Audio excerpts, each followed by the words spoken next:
Ladies!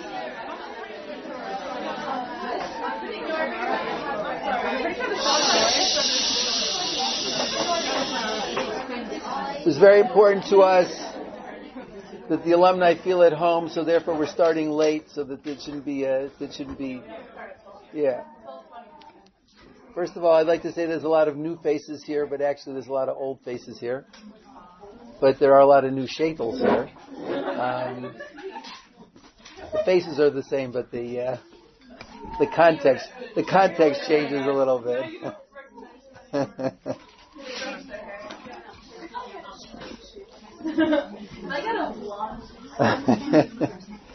No, you should know it's actually a challenge. Sometimes when I go out speaking, alumni will come to the class, but they'll be wearing a shaitel that's such a completely different look from what they had when they were in the school that becomes challenging to know that you're looking at an alum. Okay, whatever. Anyway, yeah. This actually happened to me once I was in Detroit. I was giving a class, and there was a particular student whose face I was not so familiar with anyway, because she always put her head down in class, and she had a huge Jew fro. It was like about the size of a hedgehog, and basically, like most of what she always knew what was being said, but all I knew of her was that she looked like a hedgehog. But then we were having alumni class in Detroit, and she came, and I thought it was a visitor. I had no idea because she was wearing a long straight shaitel like down to here. And it was like halfway through the class, I suddenly realized, oh my God, hello. Anyway, so it's, you may also remember that I largely remember your faces by your hair. So if you change your hair, I'm not like sure if it's a new student or not. So if you, I know. It's like, when you have such a prominent nose, it's not so difficult. Just joking, ha ha ha. All right, whatever. Okay, whatever. I did not say that. All right, whatever. Anyway, but so first of all, welcome you all, and kol hakavod for taking away from all the major responsibilities you have at hearth and home and whatever jobs you might be doing to be coming to join us. We're very appreciative. It's always a great deal of nachas for us to get to see you coming back. So welcome, and we thank you, and I hope that you're enjoying your experience here. I'm hoping that you're enjoying it now, because since lunch is next, I can't really predict what I cannot predict. No, but it's pasta with a rice sauce. It's not like it's going to be alone. Okay, fine. Okay, anyway. Look, we are now rapidly approaching Shavuos, but we still find ourselves very much in the midst of the process of the Omer. Very important to recognize that this in-between period is not sort of hanging in the breeze as we wait for the next Yontif to come, but it's very much a process that brings us from Pesach to Shavuos.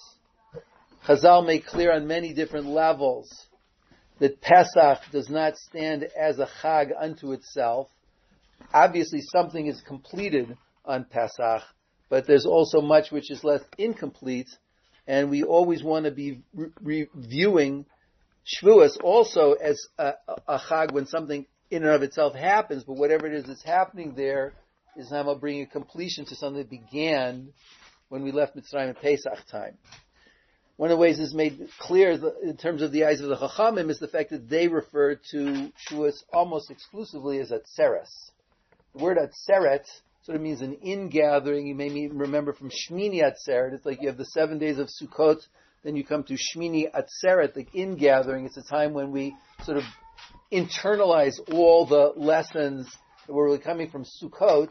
So also Pesach, even though there is one place in the Torah where the seventh day of Pesach is referred to as Atzeret, the Chachamim almost exclusively refer to Shavuos as Atzeret because they want to bring this point home that we are bringing some kind of a completion to a process that began at Pesach time. In fact, the Zohar actually says that Yetziat Mitzrayim is repeated 50 times in the actual Chumash.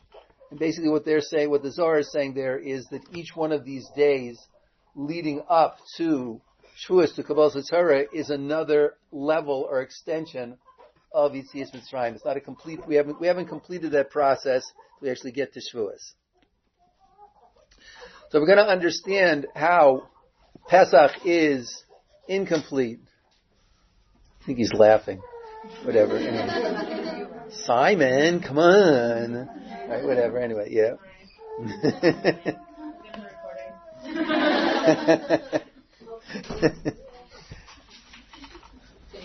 So, if we're going to understand how Shavuos completes Pesach, we need to take a moment to understand what is it that we actually started. What do we do in Pesach, and what do we accomplish? What's still left out? So this obviously leads us to the famous Ramban. Just to sort of bring you guys back, right? No reason to forget about that. But the famous Ramban at the end of Parshas Bo teaches us that what's really happening at Pesach is, who remembers? Oh, it's a Muna. Exactly what I was hoping you wouldn't say, right? But we actually took it one more step further because the Ramban holds that Muna is synonymous with Malchus, right? The whole point is, Yetzias Mitzrayim is a process of both achieving Emunah in a Kadosh Baruch Hu on some level, but even more than merely just recognizing the existence of a Kadosh Baruch Hu, it's all about entering into a relationship with a Kadosh Baruch Hu. And that, obviously, you can't have that relationship without recognizing the existence of a Kadosh Baruch Hu. There's a prerequisite to it. But basically, when we leave Mitzrayim, the point is we're leaving with a king. Okay? And the whole, that takes place essentially when we bring the Korban Pesach. The Korban Pesach is the first act of avoda that's done to a Kadosh Baruch Hu. It's the only Korban that's actually called avoda.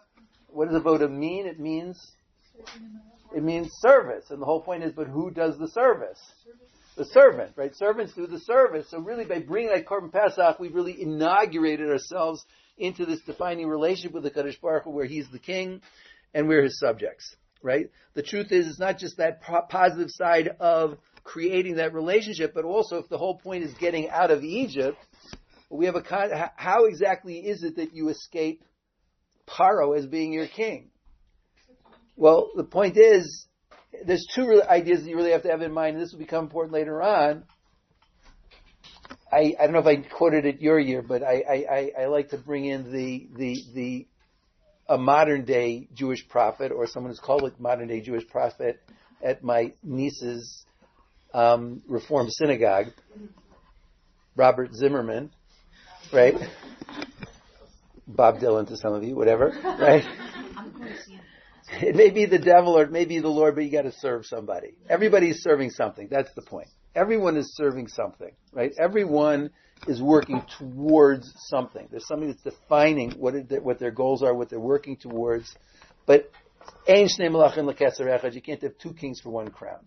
So the point is, you can't leave Mitzrayim without a king. It's just a question of who that king is going to be. Is it going to be Paro or is it going to be a Kadosh Baruch Hu? You might think, well, why don't I leave with making myself my king? Why do I have to? Because if yourself is your king, that's just another version of Paro. Everybody's got a king. Everybody's got something that's defining their values for them. It's just a question of who it is. Can't have two kings for one crown, but everybody's got a king. So the only way to get out of having Paro as your king is basically, ultimately, the only other option is a Kadosh Baruch Hu. Right, so getting out of Egypt requires the adoption of a Kadosh Baruch Hu as our king, and in fact, that's what, on a positive side, that is really what Yetzias Mitzrayim is all about. It's the creation of the Jewish people as that nation that exists in service with the Kadosh Baruch Hu. But it's clear if that is what Yetzias Mitzrayim is really all about, it's not complete. That bond, that relationship, has not been formed with any kind of completeness as we're leaving Mitzrayim. On a certain level, we might think of it as sort of a Kedushin Nesuin relationship for those of you who are either wearing tichels or shetels in the room, right? There's a two-step process for entering into this relationship. One is kind of the Kedushin is really sort of separating us out from everybody else in terms of the potential to have the relationship with the Kadosh Baruch Hu, and then comes the actual Nesuin when we enter into the relationship. That would be one way of thinking about it. But on a more simple level, the relationship of Malchus is a relationship with content, right? What does a king do? The king rules. And the point is, as we're leaving Mitzrayim, we have adopted a Kadosh Baruch Hu as the king, but we don't have the rules yet. So that makes that this whole relationship almost a declaration of intention more than something that has some actuality to it. So when do we fill it in with the rules, with the commandments? That's obviously on That's what Shavuos is all about, right? Which is the time when we're effectively makabel all mitzvahs. We don't really get that many specific mitzvahs on Har Sinai, but we're makabel the all of mitzvahs. And you see that there's a whole new step in the negotiation. It's kind of interesting. We enter into the actual relationship itself in Mitzrayim. There's no negotiation there, where everything is happening out of necessity. By the time we get to Mount Sinai itself in Rosh Chodesh Sivan, all of a sudden there's all kinds of negotiations. Moshe Rabbeinu is up and down Har Sinai, back and forth. The proposal from HaKadosh Baruch Hu, the acceptance from Klal Yisrael, eventually culminating in Nasav and Nishma on our side, which also takes place on the 49th day of the counting of the Omer. But the bottom line is we see something else what is going on over here, Nasav and Nishma. What does Nasav and Nishma mean? We will do and we'll do, right? We'll do on one side, we'll do, meaning we're accepting the obligation to do, right? This is from our side, this is Kabbalah's all mitzvahs. That's going to be followed the next day or 2 days down the line when the Kadosh Baruch Hu holds the mountain over our heads. That's already a whole nother Gemara, which we did when you were in Midrash Shila, not for now. But the obvious question is going to be now, if this is what the whole thing is all about, Malchus, this relationship with the Kadosh Baruch Hu, and on some level we declared him having that status for us in Mitzrayim, why are we waiting 50 days for this new stage in the development of the relationship? Why doesn't it happen right away, right? Why do we have it on the 8th day of Pesach, right? That would make sense, right? You finish the process of getting out of Egypt, Kriyas Yamsuf, which finishes off Pesach. Okay, so we did something. We know where we need to go to. Shavuos would be our model, right? After the 7th day of Sukkot, right? Immediately Shmini Atzeres comes. So why can't we do it the 7th day of Pesach, right? We could have the 8th day of Pesach, or the whatever, Shmini, whatever you want to call it, right? Why are we not receiving the Torah immediately? It's clear that some kind of process, we need to go through some kind of a process to be ready for this Kabbalah's all mitzvahs. Right? There's some kind of development that we need to go through before this is going to be meaningful. And the question is, what is it? So I guess we could make 2 points here, which is, we can ask the question, what does it really mean to enter into this relationship? Which, what we're saying now at this point is being makabel upon ourselves the obligation of the mitzvahs. Like, what kind of commitment on our side is required? And what do we need to be ready to make that commitment? It's obviously something deeper than what we were able to do in Mitzrayim itself. I mean, we brought the Korban Pesach. That's not enough. Clearly, it's not enough, right? Something more is required from our side of sort of accepting that Malchus. But the other thing to realize is that Malchus is very much a relationship. There's a concept of memshala, where somebody rules over you, where it has nothing to do with your voluntary acceptance of something. But that's not what the goal, that's not the relationship with the Kadosh Baruch Hu that we're looking for. That's not what he created the world for. It's Malchus. Malchus has to be accepted by the Mimlach, by the people, right? And the only way I can accept a relationship in a meaningful way is if there's an I there to accept, right? Meaning that, or another way of saying is, there's no such thing as a king without a people, right? So for Malchus to be meaningful, there has to be a kingship, there have to be people that are accepting that kingship. There has to be peopleness to them. I don't know exactly how you want to put it, right? The basic, we can talk on an individual level. Us as individuals entering into a relation with the Kadosh Baruch Hu. Right? It's not a meaningful thing unless there is some sense of an I that is accepting this relationship. If I'm somebody that doesn't exist as an individual, I'm just being blown away and overwhelmed by the king, and I'm not really entering into it in any meaningful manner because I don't have any sense of self whatsoever. That's not Malchus.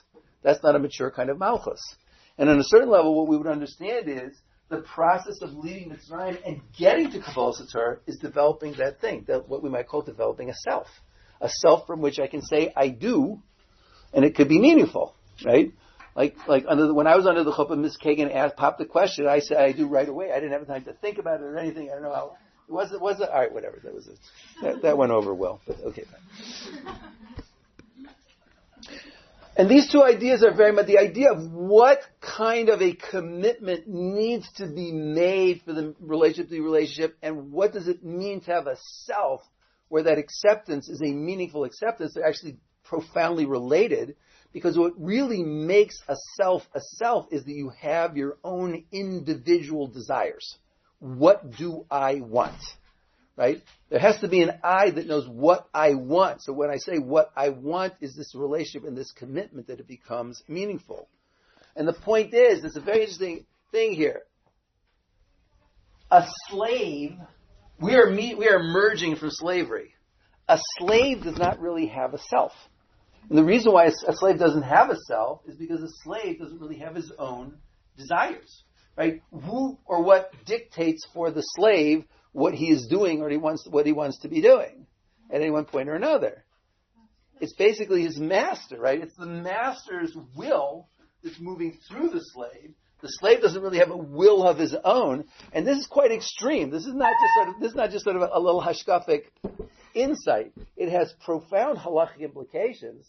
A little bit strange, but a slave, an Eved Kanani, has no isurim of arayas, right? The prohibited physical relations are that a person basically can't have relations with anything that is in any way an extension of himself, right?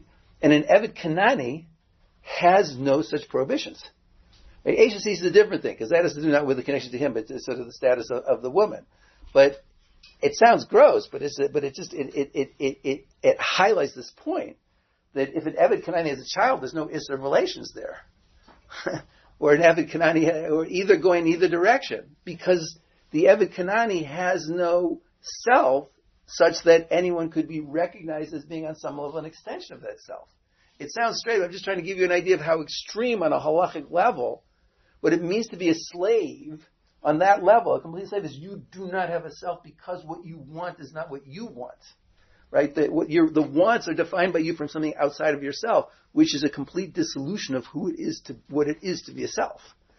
Right? So on a certain level, as we emerge from slavery, in order for our arrival at Mitzrayim to be meaningful, we have to get to the point where there's something we can really identify as an...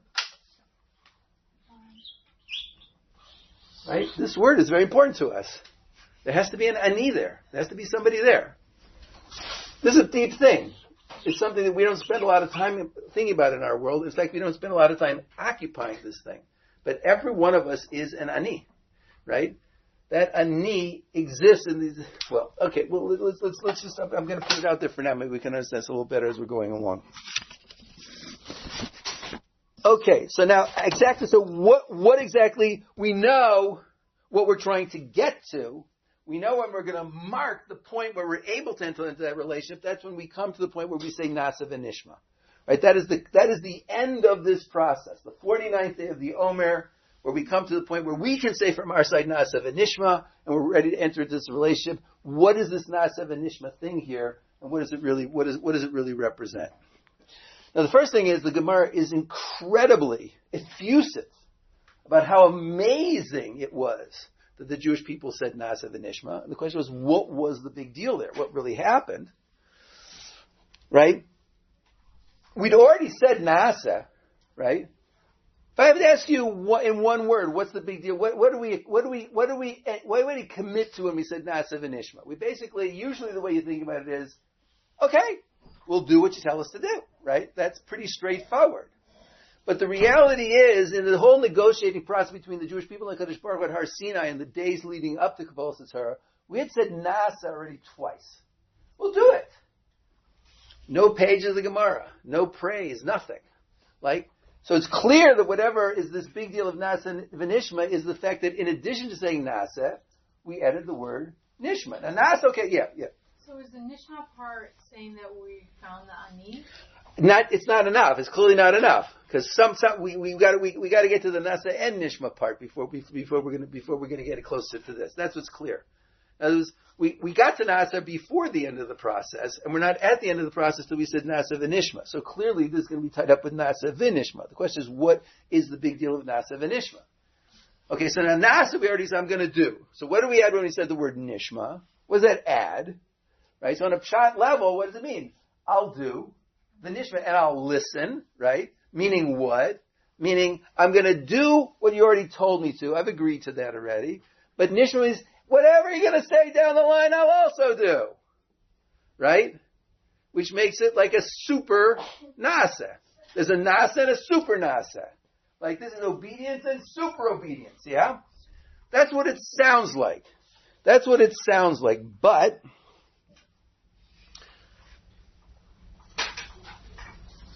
it's important to us.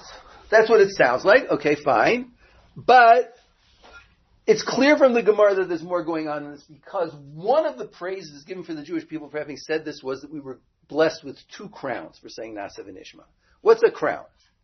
Right? What does a crown signify? What's the significance of getting a crown? You're the master. That's a good point. But actually what we're interested in over here, well, that's related as well. But a crown actually means I'm connected to something above me. Like we put crowns on the Aron, we put a crown on the Shulchan, right? We got crowns on all over the place. Whenever the Torah talks about crowns in this regard, there's a connection here. There's a Malchus issue also, but I'm not so much interested in that so much as realizing, like for example, if Mishnah Perkei Avos says that there are 3 crowns, right? The crown of Torah, crown of Malchus, and crown of Kahuna, right? Now, in all 3 of these, the whole idea is saying that you have a crown is each one of them define distinct modes of relationship and connection to Kadosh Baruch Hu. Like, where do you put the crown? You put it on your head, which means the connection is something which is above you, right? So a crown represents a unique relationship with the Kadosh Baruch Hu, yeah? But isn't it like the fact that it's like Nasa v'Nishma, like it's human nature to want to know what you're doing before you do it. Like, can I ask you a favor? Yeah, sure. Okay, like just go over there and wait until I give you instructions. Like you're gonna be like, why am I going over there? Like it's the fact that like you're saying that I'll do before you even tell me what to do. Right. Because you're putting Hashem above you. Okay, fine. I'm not saying no, but I want to know to what extent you're doing that. So I'm saying to a certain extent, it sounds like what you're saying. I'd like to know what I need to do before, but I've said I'm going to do it anyway, right? So that's why I'm saying it's like a super obedience. I'm trying to show you that there actually has to be more than that, because if that was all that was going on, how many crowns should I have gotten for Nasa v'Nishma? I should get 1. Maybe Nasa v'Nishma means I get a big. Maybe you may want to replace it with a bigger crown, but in either way, you're understanding Nasa v'Nishma are both modes of obedience. And if I'm getting a crown for obedience, how many crowns can I get for obedience? 1 crown, but it said I get 2 crowns. So it's clear that the Talmud is understanding there's something more in Nishma than merely the fact that I'm going to obey even though I haven't heard it yet, right? And clearly, and what they understand is that the Nishma has multiple meanings to it. You hear what I'm saying? You hear what I'm saying? Mm-hmm. What do you mean you hear what I'm saying? I don't hear what you're saying. I'm not asking you. You hear what I'm saying? I hear what you're saying. When you say this, what do you mean? I'm a little confused. Well, you're confused means you don't hear what I'm saying. But what if you did hear my saying that you wouldn't be confused? It would mean you would understand something. I'm listening, so I don't get but the whole point is Nishma doesn't mean listening. Nishma means, if I say, do you hear me? What do I mean by that? You understand me. That's the point. That's not the point. My point is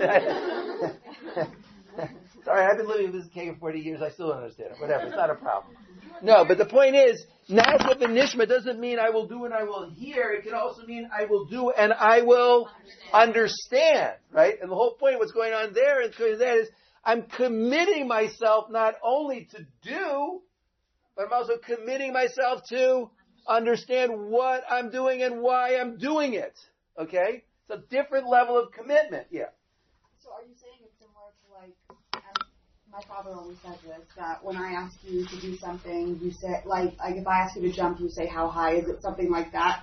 That's what it sounded. Committing to fully accepting it and then taking it further. That's clearly the more superficial understanding. Okay. That was the first understanding. Okay.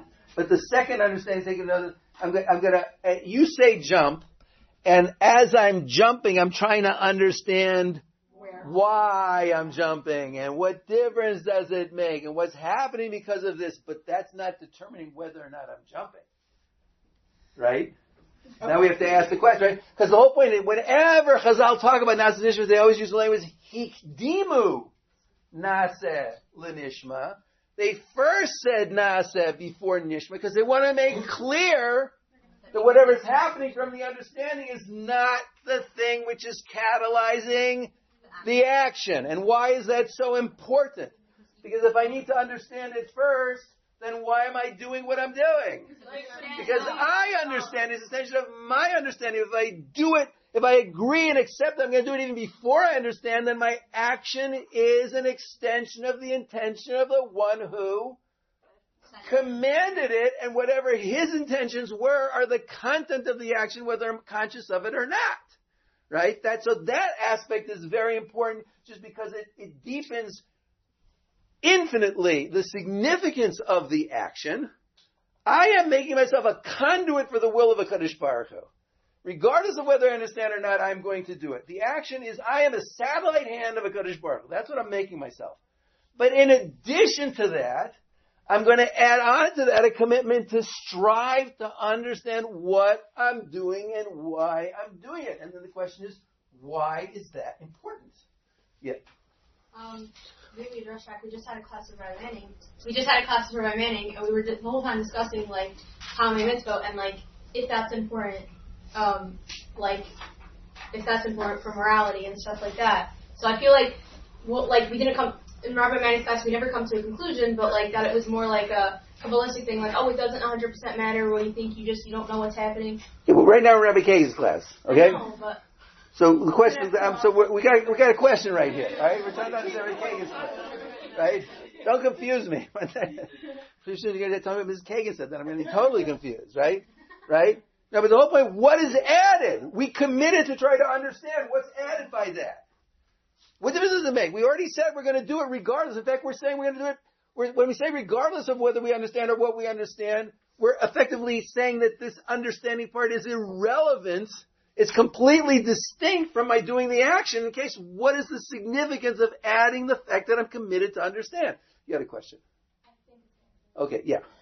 I think it's answer too. Okay, great. Okay, yeah. All right. I always tell you the secret of good teaching is if someone has a question, keep on going as long as you can because maybe they'll forget it in case you can't answer the question. Right? Whatever. Anyway, yeah. So what's the answer to this question? The answer to this question is what's added is. A human being is a thinking being, right? The reason why everybody goes ballistic when you say Naaseh Kodem L'Nishma, right? The reaction of the Greeks to this was, you guys are crazy. What are you doing, right? The whole point of the Greeks is you were given intelligence. It defines what it is to be human according to the Greeks. You're supposed to use your intellect to decide on what you're doing. You're shirking your basic responsibilities as a human being by not thinking before you act. And the Jewish answer is no. Intellect is not the highest element of existence. The neshama, spirituality is the highest element. When that dictates our actions. If you have, it's convenient to have nevuah for that. Okay, whatever. But what is the significance? We were given intelligence for a reason. It is a singularly significant facet or dimension what it is to be human. When I say Naaseh V'Nishma, I'm saying I'm committed not only to do what you want me to do, but to bring my entire self to the full extent that I can to what I'm doing. I want to understand what I'm doing. I want to understand why and what it's doing. Not that affects whether or not I will do it. I've agreed to do it already because I know because the Kadosh Baruch Hu commanded it. Therefore, the action itself expresses his intention. But why am I committed to understanding? Because I want to bring the fullness of myself to the act. I am a human being. My understanding is so central to what it is to be human. If that doesn't participate in the action, then where am I? And the whole point is that this transforms Naaseh V'Nishma into a whole new league. Naaseh V'Nishma is not an issue of obedience. It's an issue of commitment. Right? What it really means is I don't just do the mitzvahs. I'm committed to bring my totality of self to them because I realize mitzvahs are not something I do. They're something that I am. This is what I am. What it is to be a human being is to be an agent of a Kadosh Baruch Hu. Not an obedient, not a robot, not a hand that accomplishes something. My humanity is all tied up in the fact that I am expressing the will of a Kadosh Baruch Hu into the world. This is what I am. That's where Naaseh V'Nishma comes in. That's where this thing comes in also. Meaning I've actually I'm achieving my selfhood, meaning I've reached the point where my own desires want to be doing this. And what's been going on this whole period? This sounds a little bit new maybe, but if you think for just a moment how to tie this in with what you've heard about Sfiras Omer your whole life long, like what are we working on during Sfiras Omer? What are we doing during Sfiras Omer? It's all a process of midos development, right? A midot, right? My midot. I could do it this way.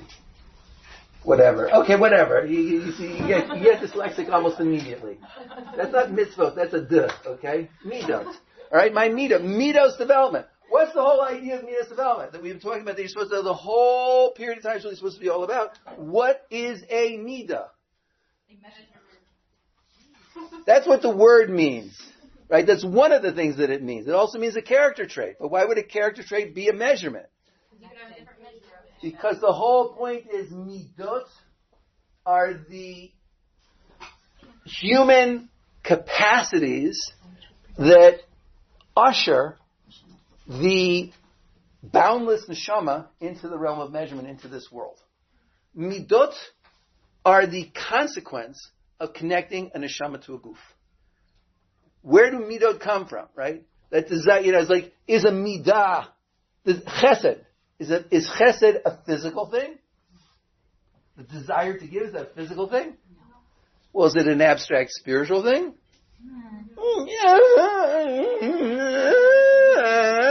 The whole point is it's something in between because it arises from the merging of a neshama with a goof. It's like you take this white light, you bring it into the physical world like a prism, splits it up into all these different colors. You bring the neshama into physical reality, it splits into all these different midot. Right? It's the neshama intertwined with physical reality to an extent, and it comes out as these midot. The midot in a second can be looked at as a bridge. They're a bridge between the neshama and the goof. Right? And when we talk about the idea of working on our midot, the whole point is, once the neshama hits the goof, the midot are there. That doesn't mean it's a positive thing. Right? Chesed can come in a selfish form. Chesed can come in an incredibly altruistic form. Every one of the midot can be either selfish or selfless. Right? But what determines which one it is? The answer is merely which direction the force of life is going through. Is the neshama governing the combination, or is your goof?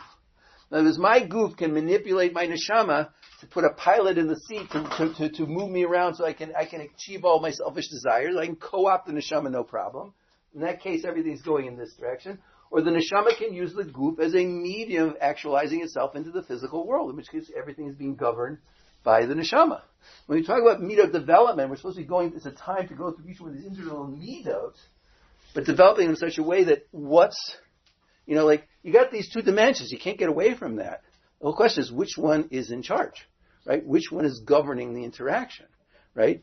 Yourself exists in the merging of the neshama and the goof. That's where you are. We don't know who we are exactly. It's a little bit confusing when you think about it. We are very confused about who we actually are. We live in a Greek world where we're taught we are our thoughts, which is completely off, right? Your thoughts are important, but they don't define you as a person. You as a person are defined in the place where that non-physical element, your consciousness, is integrated integrally with your physical being also. Rav Dessler says this amazing thing. He says, even though the purpose of Torah is to develop our internal connectedness to HaKadosh Baruch Hu, we are still required to do mitzvahs. Why? Because the whole point is, if I feel totally connected and I don't do anything about it, that means that sense of connection is just a fantasy, thought, memory in my head. It's not me. If you don't feel compelled to act on your ideals, it is a thought, it's not you. As you want to figure out where you are really holding, look at what you genuinely feel compelled to act. Now, as we do actions even when we don't feel compelled because we're trying to develop ourselves. We develop ourselves beyond what we're doing also because we're trying to develop ourselves. But the goal is always the integration between the two. And where do you see it? Where the commitment to do something expresses itself in an absolute compelling need to act upon it. That means this particular idea is not merely in your mind. It's something which is integrally connected to your actual self, which is in the merging between these two. Right? Not be able to say Nasa v'nishma. Hi! Now, and really mean it. Nasev v'nishma. Nasev v'nishma. I'll do it. Right? And I'll do everything I can to bring my totality of self to it, because this is what I am. This is what I am. What I am is an actualizer of the will of HaKadosh Baruch Hu. Right? That is my ani. Which is kind of sound a little funny, because what we said before was, we said an Eved does not have an ani. A slave doesn't have an ani. Why? Because all of the Ritzonos are being determined by the master. So what do we just do? But the answer is, if the one who is determining what you really want to do is the deepest version of yourself, then those Ritzonos are not taking you away from yourself. They're anchoring you increasingly deeply in yourself. Like, when is it that an Eved, because he's an Eved, loses self?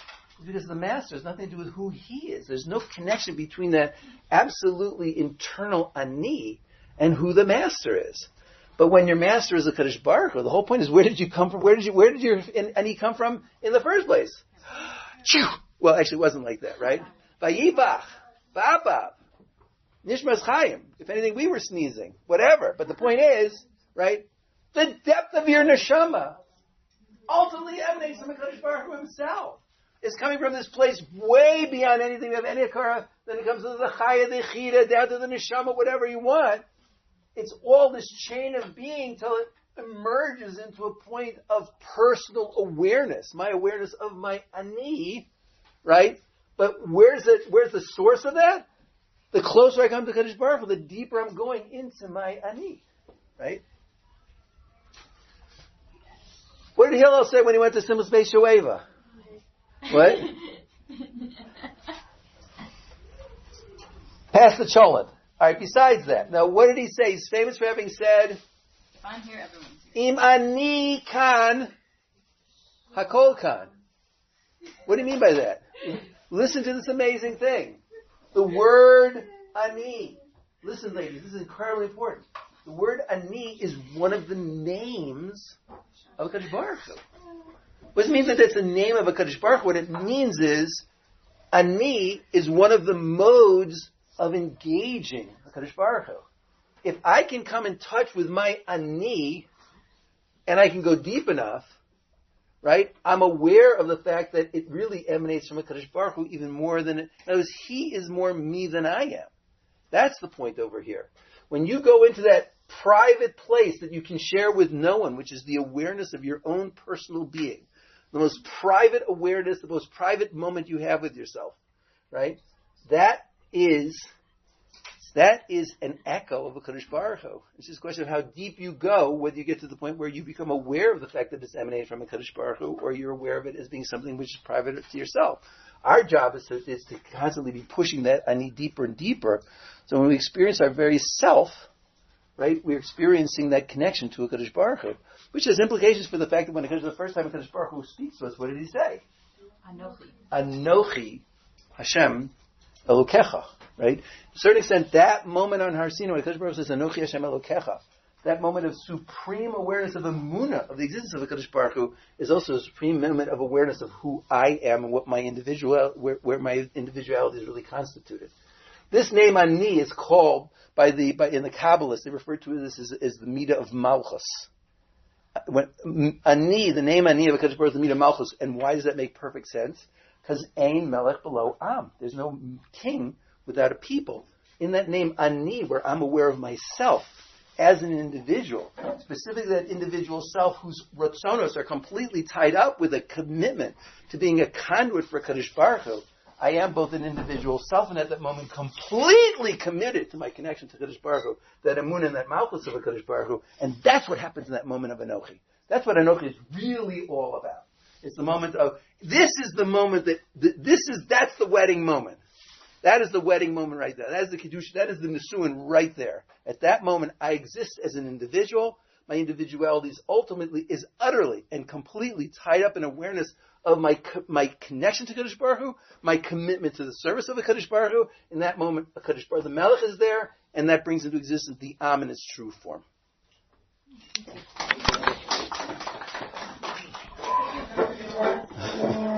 That one started in the beginning, the middle, and the end. So it was like, sorry, apologies to the alumni who are kind of coming in both in the middle, the beginning, and the end. But okay, whatever. It's like questions, I'm happy to. Yeah.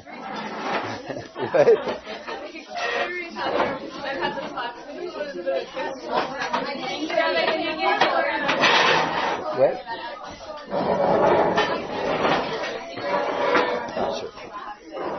Bye, Mom. Bye, Mrs. Kagan. See if any questions.